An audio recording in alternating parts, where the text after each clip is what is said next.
So, welcome to Faith and Calm. This is class number 263. Thank you all for coming. Those of you who are live, those of you who are going to watch this as a recording, we are 6 days, 6 days away from Tisha B'Av. Wow. So, there's the countdown. It's so Sunday. So I don't know. I have to look at the guide to find out what we do Motzi Shabbos because that's going to be a little complicated. I don't know how you do. You can't do Havdalah. So you don't do Havdalah. You do Havdalah on Sunday night. Obviously, yes. But you have to say something. So I don't know what the guide will say for this year, but we'll see how that works out. Anyway. So Tisha B'Av will be a cheery day, but it is not one right now. So I thought I would say a little about that. I probably have said the same thing in previous years, but can I interrupt for a second? Sure. I feel really bad. So I'm gonna have to find out what to do also because I make Havdalah by myself. Yes, exactly. Yep. You won't be able to make Havdalah because it's obviously nobody's eating. So you wait until after. So you really just say. Well, you wait until after. Yeah, you're going to say, and then you're going to have to say, something. And shot. I come out the Ben Kodesh or the person. Yeah. All right, I'll ask. And check out exactly what this do. Okay, I'm sorry. No problem. Hopefully that's useful for some of the other people online too. Okay, so what is this idea? So it's interesting. There's the Rebbe once spoke about this idea of Tisha B'Av, but let's go back just a second. The idea of the laws of Tisha B'Av, the stories about Tisha B'Av, that we're not allowed to normally learn Torah on Tisha B'Av, but there are some stories that we read in Masechta Gittin, in the Gittin, which deals with divorces, and that's where all the information that we really have about the story of Tisha B'Av, a famous story of Kamsa and Bar Kamsa, etc. It's all in Gittin. Mm-hmm. And you could say simply that the reason why the rabbis decided to put the stories there is Gittin is not a happy book, right? It's about divorce. So what's happy about it? So stick something else was sad in the same book, but it's not just incidental. It actually is very much the theme of Tisha B'Av. And that's what I'm going to try and explain today. And my wife came up with a beautiful title for this class, which was Shalom Mishudas. What was the title? The title for this class is Our Setbacks Are Springboards. Springboards. And it has to do with what I'm talking about, and I'm telling a very nice story in my part. So I'm going to do the same thing. Okay. But I can start with a joke. Okay, so yeah. Why not? Why not? Okay, fine. So here's a little story that probably illustrates this a little bit. So there was a guy, a Swiss guy. He was on a plane, he was very particular. He always wanted to sit in an aisle seat, not in a window seat. So the week before the plane took off, he confirmed with the airline, make sure that I bought an aisle seat. I don't want a window seat. So then it came actually a day before. He's calling again. He's making sure that his seat is going to be an aisle seat. They say yes, no problems. He gets onto the plane, and sure enough, they put him in a window seat. And he came home after the trip, and he was telling his wife he was furious. He's never going to use that airline again. Why, they put me in a window seat. I checked for 3 times to make sure, and they still put me in a window seat. The wife said, I don't understand. Why are you so upset? Why didn't you just ask the guy in the aisle whether you could swap? He said, well, there was nobody in the aisle. So sometimes we just don't see the opportunities and things, and we were stuck in a particular way of looking at things, and it's if you know anything about Swiss mentality, sometimes it's a little bit like the Germans. It's like it. So that's what we're going to talk about here. So normally we understand, it seems like Tisha B'Av is a sad day, and it talks about sad things. So put it in Gittin. The Rebbe brought up an interesting point. He says, in Torah, there is no particular laws that describe how you're supposed to get married. We learn about the 3 different ways you get married from the laws of divorce. It says, when the Chumash tells us that when you want to write to a divorce, You have to write her a Sefer Krisos, a book of Sefer, a book of separation, and then she is give it to her, and then she's allowed to be with another man. She will go and she will marry another one. So we learned the two of the laws about marriage from this. That one, that the shtar, a document, is one way to get married. We learned it from the divorce, and we learned also that living in the house together can also can establish a fact of marriage. And the third one is we learned from Kicha with Kicho, that he gave money and so forth. But okay, so we learn about the marriage from divorce, which you might think is a very strange thing. And in fact, also in the Gemara, Gittin comes before Masechta Ksubos, which talks about marriage. So why are we talking first about divorce and then about marriage? We should talk. You have to get married before you can get divorced. What is this connection? Why are we? What the two ideas seem completely opposed to each other. The idea of divorce and the idea of marriage are completely different. So the Rebbe said a rather astounding thing once, which really shows a lot about the perspective of suffering and pain and separation. And he said the following. You'll have to follow. I hope I can make it clear. It's short, but it's very succinct and very interesting. So the Rebbe said that you really can't know and underappreciate what it means to be married until you know something about divorce also. Which you say, what? What does divorce teach me about marriage? So the idea is as follows, that in general, marriage, you think, is about, two people who want to be together. They understand each other. They're similar in traits. They're close to each other. They can finish each other's sentences. That is the idea of marriage, and you want it, and you're close to it, and so forth like that. The Rebbe is saying, really, that doesn't really get to the heart of marriage, the heart of the relationship, the heart of any connection. The heart of any connection is when you're still married, even when you don't want to be married. When you have to be together, when you have to have a relationship, even when there is no outwardly reason why you should be there, you still have a deeper reason that's pushing you and says you have to be together. And this is not only a relation between man and woman, this is also a relationship between us and any other relationship, and it's a relationship between a Jew and God, that you really don't know how much connected you're to God until you really feel how much, you would like to, until you feel so distant from God. The distance and the separation and the alienation and the cold and the frustration, those really, and then you still feel that you have to be close to Hashem. That's really where you see a Jew. In other words, you don't see a Jew when he's in love with God. You see a Jew when he's still really fighting with God, connected to God, and he's not happy with God. That's where you really see what a Jew is. Because, with a non-Jew, if they're not happy with God, they just, they become atheists. And the Jew is still, he's vehemently, in a relationship and upset with God, even when he's not happy with God. And that's where you really see the relationship, the connection between it. It's sort of like in a business, that sometimes you can have something that's simply on a business level, business nature. Two people agree with each other, they make business, they're doing things well, they like to be working together, and then something happens in the relationship, in the business, and he loses money or something else, and you decide, I'm calling it quits, and you say goodbye, and you never look back. And the same thing with two friends sometimes. You're friends with somebody for many years, and once they do something to you, they backstab you, they forestab you, or something like that, and you say, goodbye, I'm not going to have anything to do, and you don't feel bad about it. But when a couple breaks up, and the couple feels, this is so awful that we're apart. That we fought, that we got upset with each other, and we must do something to transform this, to bring ourselves back together again.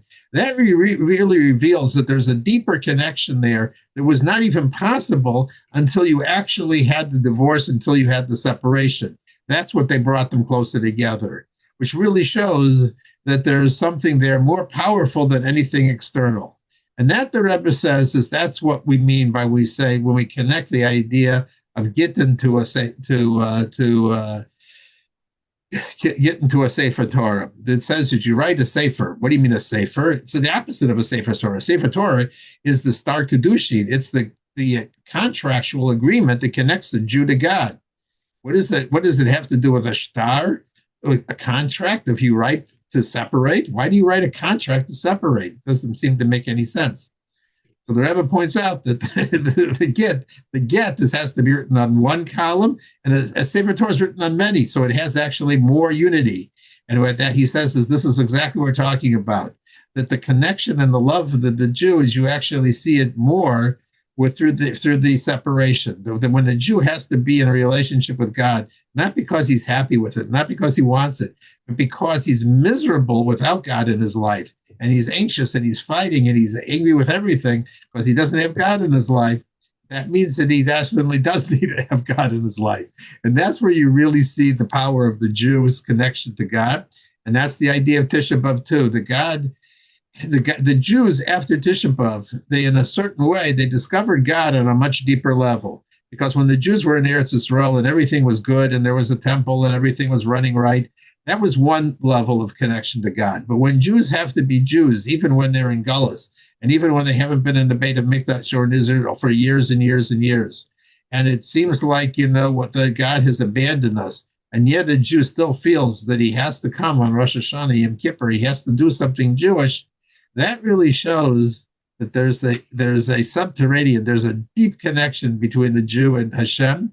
And that is the whole idea of Tisha B'Av and of this period of, there might be externally a churban, externally difficulties, but really there's a much deeper connection of the Jew.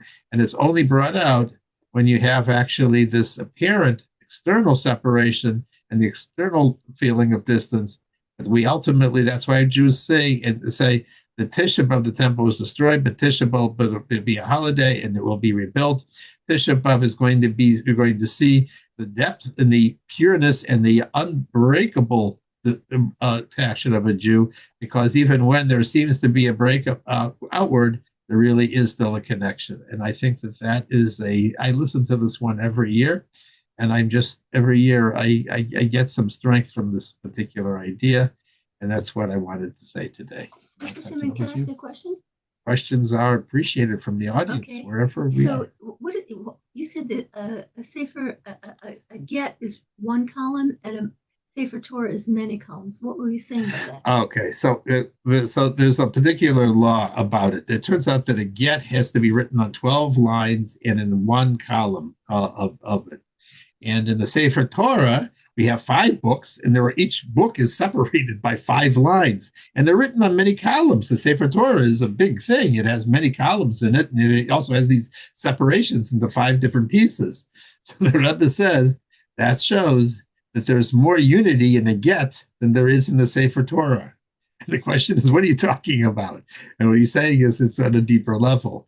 That in a get, it actually shows the idea of that there can be such an idea of an external separation, but yet there's actually beneath it, God never divorces the Jews.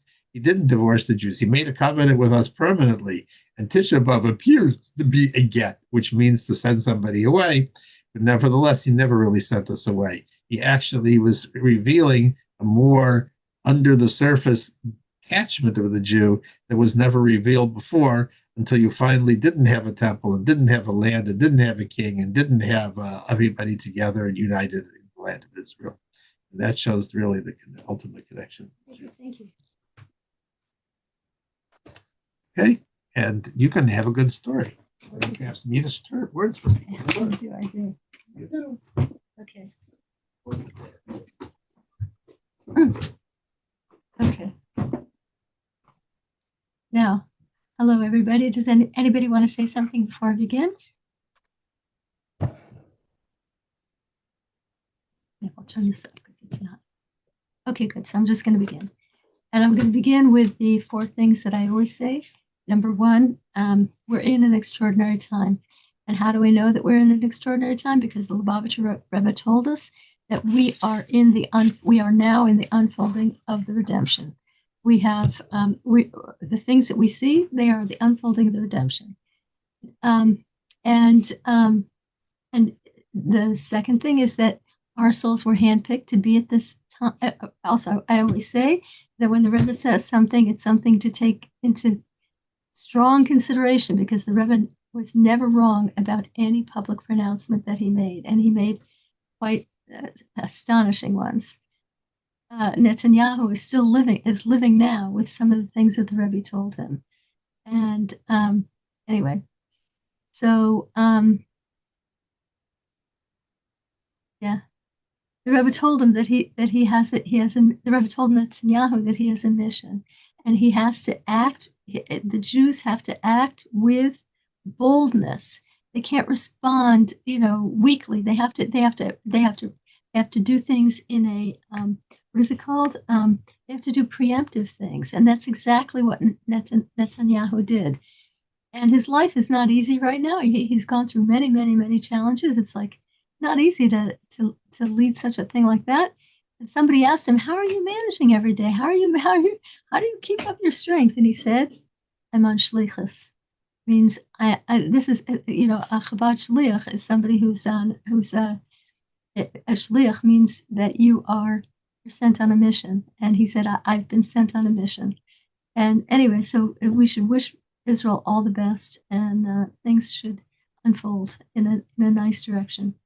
Anyway, so we are in the unfolding of the redemption. You and I were chosen to be here at this time because we each have a vital role to play. We have all the tools that we need. We have the mitzvahs, which are our power tools, and we have the Torah, which is our guidebook. And finally, by learning about the redemption, which we're doing tonight, we are helping, because the Rebbe said there's nothing that advances the redemption more. There's nothing that brings the redemption faster than learning about it. It's the best possible tool. So anyway, I want to just review, just for like a few seconds, something we said, I think it was last week, because I think it's it's just a very, very, very pivotal thing for us right now, and it deserves thinking, and not just one class, but thinking about it and thinking about how to implement it. So the Rebbe told us that there's a geula way to live. There's a redemption way to live. What is the redemption way to live? And it was, if you want more details, you can look into the last session, my part in the last session.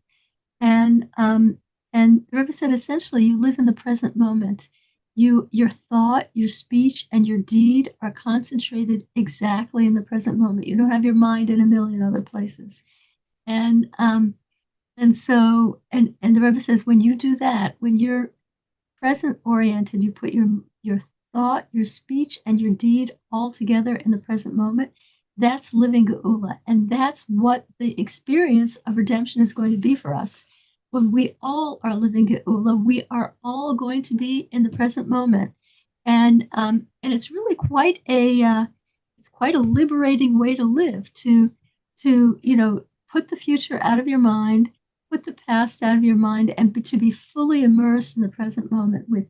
And the Rebbe says you have to do it with all three soul garments: thought, speech, and deed. And so anyway, I would be interested at the end of class to hear if anybody has been doing it and to share my thoughts on that. But now we're going to go to this week's topic. And this week's topic is setbacks that become springboards. All setbacks are springboards. So anyway, I'll just start with a brief little thing of my own. Last week, in the middle of the week, I was having a lot of very aggravating health challenges, and I, when you have a lot of things that you don't see your way out of it, you just don't see your way out of it. It's easy for a person's mood to start tilting downward, and I saw that this is what's happening to me. And this is not what I want to be happen. I don't want my mood to go down. That's not something I don't want to happen. And so, I don't know, Hashem gave me an idea. It's so great. A few sessions ago, we sang, I sang for you, a something that Rabbi Chaim Levi Goldstein um, sang. If you remember the song, it's called "I Trust in Hashem." And after we turn off the recorder, I can sing it for you again. But it's a silly, silly, silly, silly song, but you sing it with oomph and emphasis, and it really boosts your trust in Hashem. And I'm telling you, my life went from this to this, and all sorts of nice things started happening. It's like in The Wizard of Oz, when it goes from black and white to color, that's what happened. All sorts of really nice things started to happen, even in health. And so when you put yourself into the present moment and trusting Hashem, it really works wonders. So anyway, let me go. I'll go into the story that I have for tonight. It's from Rabbi Zalman Tachtel, who runs Chabad of University of Kansas, and he tells a story about another shliach. The other shliach's name is Rabbi Yossi Denberg, and Rabbi Yossi Denberg is a shliach in Florida. And apparently, he's probably a very good speaker because he was on when this story takes place. He had been asked. He was going to fly to Ohio to be a featured speaker, and at some Chabad house. So anyway, he can't get a direct flight from Florida to Ohio, so he got a flight that stops in Nashville, and then it continued on to Ohio. But he figured, no problem. I have a lot to do. I have a whole stack of stories to go through to see which stories I want to tell. And he had downloaded a lot of them, Chabad stories from the internet. And anyway, so he's in the flight. They land in Nashville. He figured, everybody's going to get off. I'm going to stay on the plane. I'm just going to keep preparing. And right before they land in Nashville, they announce everybody needs to deplane. That's a word that the airlines made up. Everybody needs to deplane in Nashville. And he's very upset. Why do I have to deplane? I'm riding on this same plane all the way to Ohio. But he calls the stewardess, and the stewardess says there's some kind of malfunction and they need to fix it. In the meantime, everybody needs to get off the plane. So he goes, okay, and he brings his stuff. He takes his stuff off the plane, and he's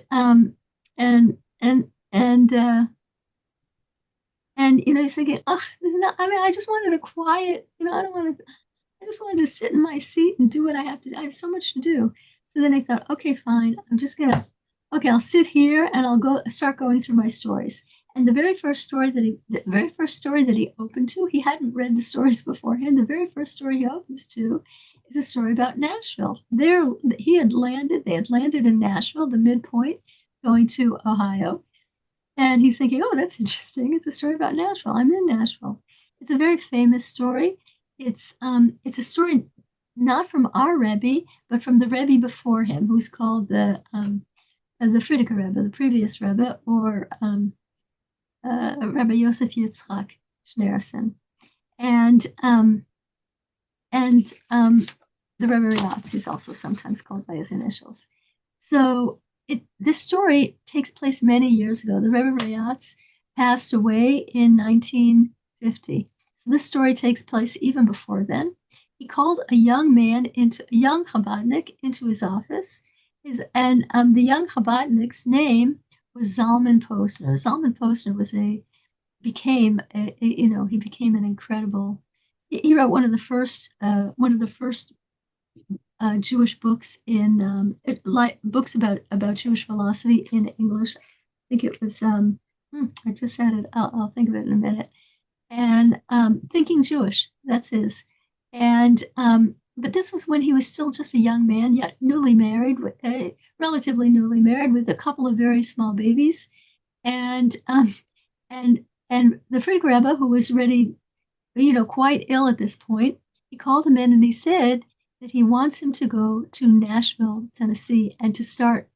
This was before people went all over to start Chabad houses. This is when it was a shocking thing to be sent out of New York and to set up a Chabad house.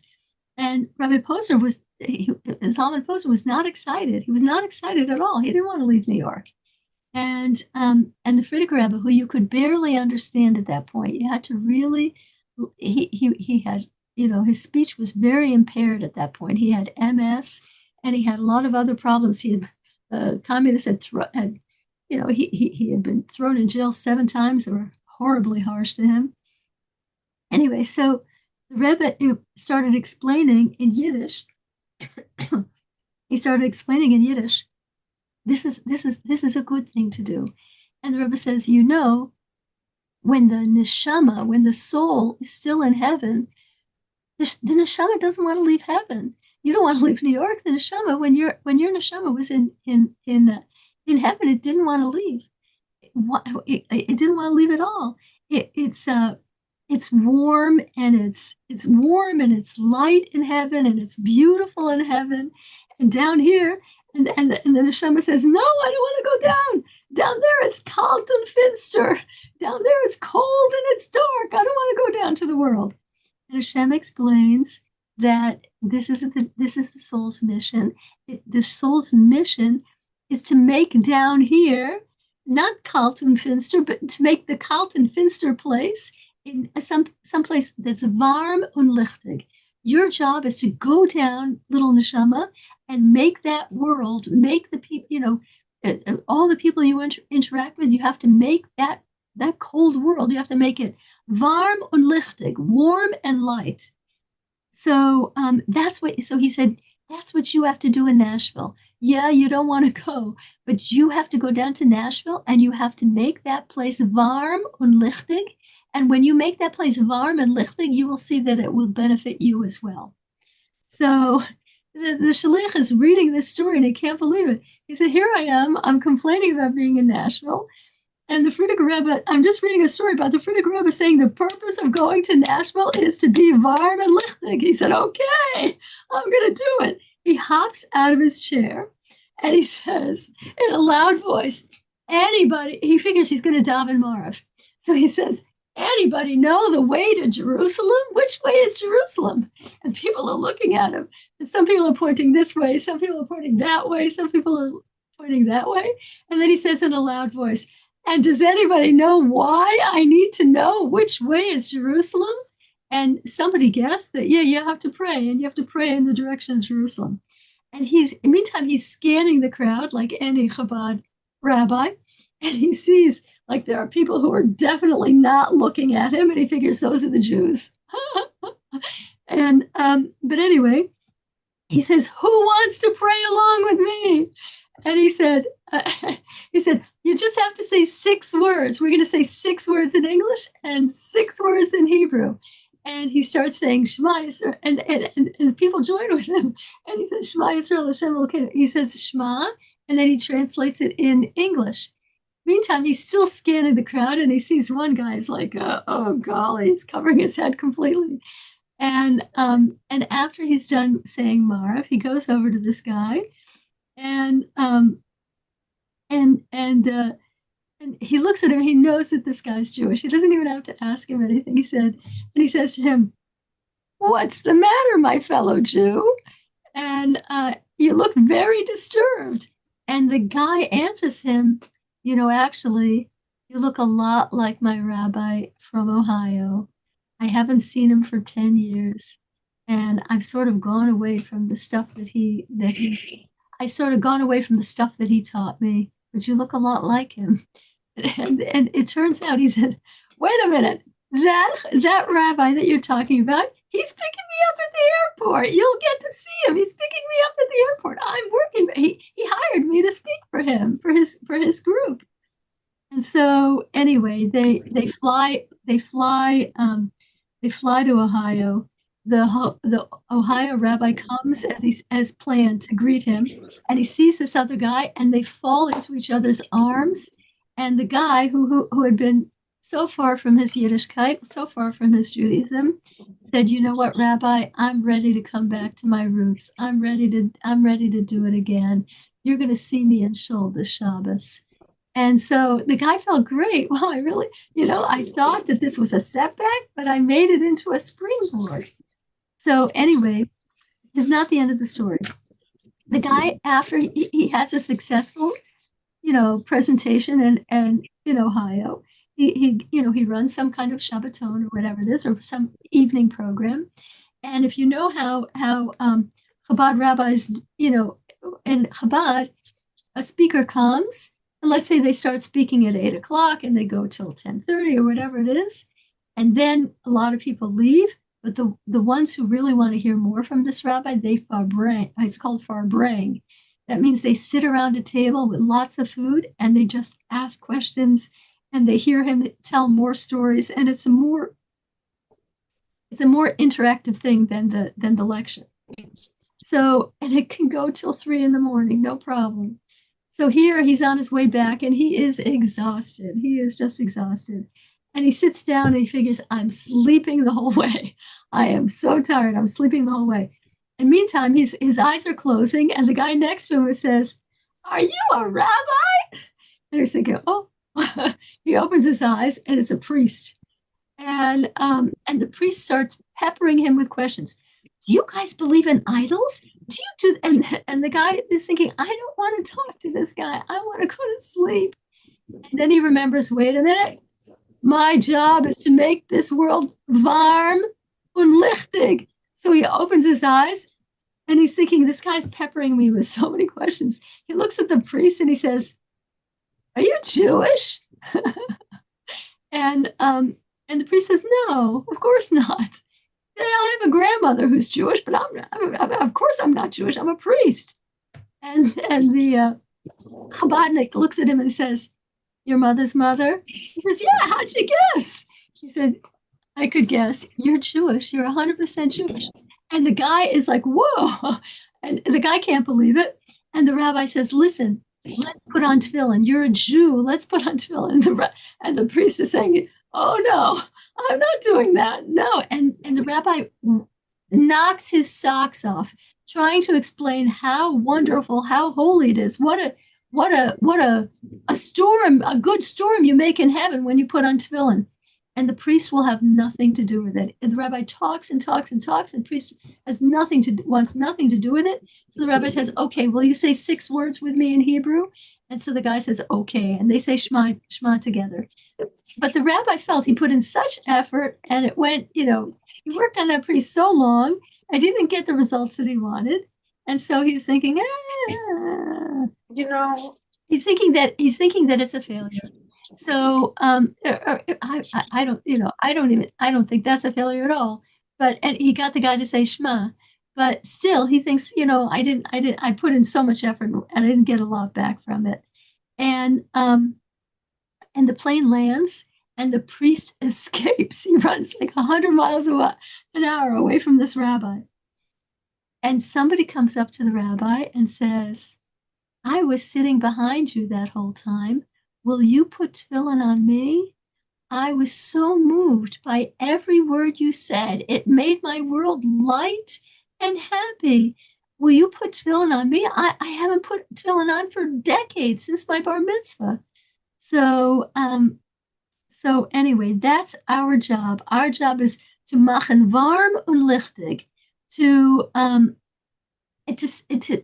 make it warm and light for others, and that will make it warm and light for us. And to remember that every setback is really, it's only a setback if you view it as that way. If you remember, Hashem put me into this situation, therefore it's a springboard for something good. And our job, like the job of our neshama, is our neshama felt being born is a setback.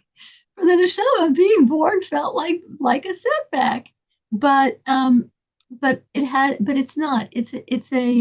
We're supposed to go down to the cold and dark world and bring light there, and that is our purpose. That is how we become the people we're meant to be. So anyway, I'm going to end there, and I'm going to ask if I'll sing the song. And I'm going to, I have the lyrics in the other room. I'm going to pause the recording.